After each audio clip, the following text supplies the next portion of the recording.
Now colon and semi colon.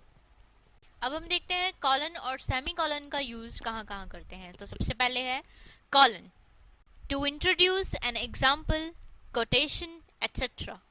किसी example या quotation को इंट्रोड्यूस करने के लिए हम कॉलन का यूज करते हैं। For example, I want the following items, bread, rice and flower. मुझे ये आइटम्स चाहिए या मैं ये आइटम्स चाहता हूँ, ब्रेड, राइस एंड फ्लावर। इस सेंटेंस में आप देख सकते हैं कि ये इंट्रोड्यूस कर रहा है कुछ सामग्री कि मुझे ये आइटम्स चाहिए। तो इसको जो बताने के लिए या इंट्रोड्यूस करने के लिए जो मार्क यूज किया है वो है कॉलन, जो कि आइटम्स के बाद लगा है कि मुझे ये आइटम्स चाहिए, ब्रेड, राइस एंड फ्लावर। और हम कॉलन का यूज कर सकते हैं when the second clause explains और फॉलोज टू फर्स्ट क्लॉज। जब सेकंड क्लॉज एक्सप्लेन या फॉलो करती है फर्स्ट क्लॉज को। For example, that is the secret of my life, always do the unexpected. यहाँ पर आप देख सकते हैं कि दो क्लॉज हैं, that is the secret of my life and the second one is always do the unexpected. तो जो सेकंड क्लॉज है वो फर्स्ट क्लॉज को फॉलो कर रही है या एक्सप्लेन कर रही है कि मेरी लाइफ का क्या सीक्रेट है कि always do the unexpected, colon, जो कि माई लाइफ के बाद लगाया गया है। अब देखते हैं सेमी कॉलन का यूज हम कहाँ कहाँ करते हैं। First, to join two sentences और to complete parts of a sentence. दो सेंटेंस को जोड़ने के लिए या फिर एक सेंटेंस के दो कंप्लीट पार्ट को जोड़ने के लिए जो हम यूज करते हैं मार्क, वो कहलाता है semi colon. For example, call me day after tomorrow, I will give an answer then.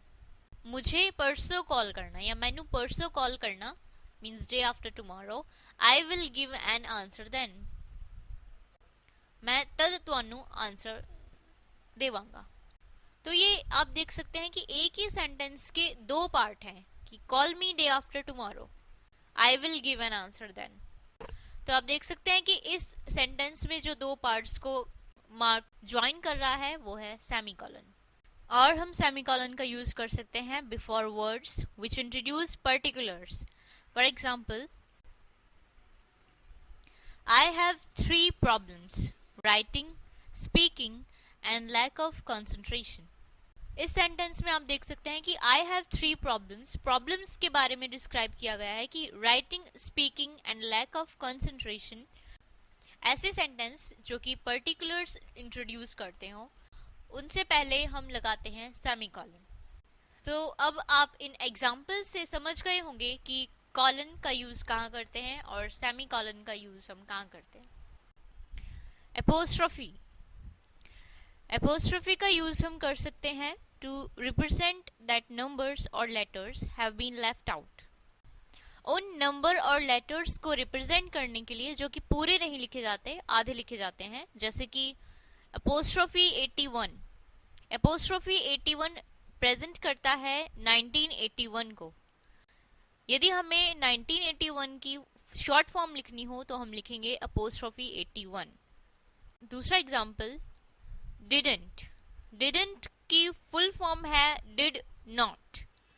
Did not को शॉर्ट फॉर्म में लिखने के लिए हम लिख सकते हैं did an apostrophe T, didn't, जिसका मतलब है डिड नॉट। और हम अपोस्ट्रोफी का यूज कर सकते हैं to show that something belongs to someone और समथिंग। किसी चीज को शो करने के लिए जो कि किसी पर्सन को बिलोंग करता हो या किसी चीज को बिलोंग करता हो, जैसे कि for example a women's hat, एक वुमेन का हैट। हैट जो कि बिलोंग करता है एक वुमेन को, तो इसको रिप्रेजेंट करने के लिए, शो करने के लिए हम यूज करेंगे अ वुमेन्स, यानी कि a woman apostrophe s hat. Next example is Mr Sharma's house, Mr Sharma का घर। हाउस जो कि बिलोंग करता है मिस्टर शर्मा को, तो हम हाउस को शो करेंगे mister Sharma house, Mr Sharma apostrophe S house. तो इन दोनों एग्जाम्पल से आप समझ गए होंगे कि अपोस्ट्रोफी हमने कहाँ यूज करना है, जहां कोई नंबर या लेटर आधा लिखा हुआ हो उसको रिप्रेजेंट करने के लिए, या फिर किसी चीज को जो कि बिलोंग करती हो किसी पर्सन से, उसको शो करने के लिए हम अपोस्ट्रोफी का यूज करते हैं। अब हम पढ़ेंगे हाइफन के बारे में कि हाइफन का यूज हम कहाँ कहाँ कर सकते हैं। Hyphen is used to join two और more words to form compound words.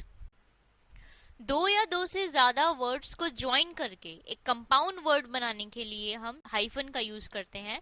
For example brother in law. Brother in law में आप देख सकते हैं कि 3 डिफरेंट वर्ड्स ज्वाइन करके एक कंपाउंड वर्ड बनाया है, brother hyphen in hyphen law. तो इस तरीके से हाइफन का यूज कर सकते हैं ब्रदर इन लॉ में। Next example is 49। 49 में 2 वर्ड्स को ज्वाइन करके एक कंपाउंड वर्ड बनाया है। 49 मीन्स 49 49, और हम हाइफन का यूज कर सकते हैं with the prefix x. Prefix ex के साथ हम हाइफन का यूज कर सकते हैं। For example ex boyfriend. Boyfriend का जो प्रीफिक्स है वो है एक्स, तो हमने एक्स के बाद हाइफन का यूज किया है ex boyfriend. Next example is ex wife. Wife का प्रीफिक्स जो है एक्स, उसके साथ हमने हाइफन का यूज किया है एक्स हाइफन वाइफ। तो जहां प्रीफिक्स एक्स लगा हो वहां पर हम हाइफन का यूज करेंगे। और हम हाइफन का यूज कर सकते हैं विद द प्रीफिक्स री एंड सेल्फ। जहां प्रीफिक्स जो कि वर्ड से पहले आता है प्रीफिक्स, वहां अगर री और सेल्फ प्रीफिक्स हम यूज कर रहे हैं तो उसके साथ हम लगाएंगे हाइफन। एग्जाम्पल री अपीयर। री अपीयर में जो अपीयर का जो प्रीफिक्स है री, उसके साथ हमने हाइफन का यूज किया है। Next example is self respect. Respect का प्रीफिक्स सेल्फ, उसके साथ हमने हाइफन यूज किया है। तो इस तरीके से आप इन सभी एग्जाम्पल से समझ गए होंगे कि हाइफन का यूज हम कर सकते हैं to form a compound word, और प्रीफिक्स एक्स के साथ और प्रीफिक्स री और सेल्फ के साथ। तो ये थे कुछ इंपॉर्टेंट एग्जाम्पल कि हम हाइफन का यूज कहाँ कहाँ कर सकते हैं। Full stop. अब हम आपको बताते हैं कुछ important uses of the full stop. Comma. Comma. अब हम आपको बताते हैं कुछ important uses of the comma. Sign of interrogation and exclamation mark. Sign of interrogation and exclamation mark. अब हम आपको बताते हैं कुछ important uses exclamation, sign of interrogation and exclamation marks के। अब हम आपको बताते हैं sign of interrogation and exclamation mark के कुछ important uses. Colon and semicolon. अब हम आपको बताते हैं कुछ important uses semicolon and colon के। अब हम आपको बताते हैं सेमीकॉलन, कॉलन एंड सेमीकॉलन के कुछ इंपॉर्टेंट यूजेस। एपोस्ट्रोफी। अब हम आपको बताते हैं एपोस्ट्रोफी के कुछ इंपॉर्टेंट यूजेस।